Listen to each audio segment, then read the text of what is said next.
ॐ सोमनाथाय नमः। ॐ मल्लिकार्जुनाय नमः। ॐ महाकालेश्वराय नमः।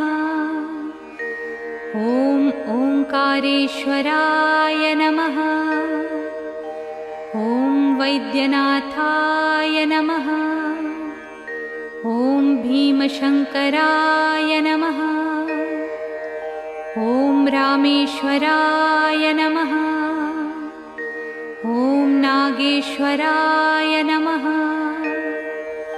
ॐ विश्वेश्वराय नमः।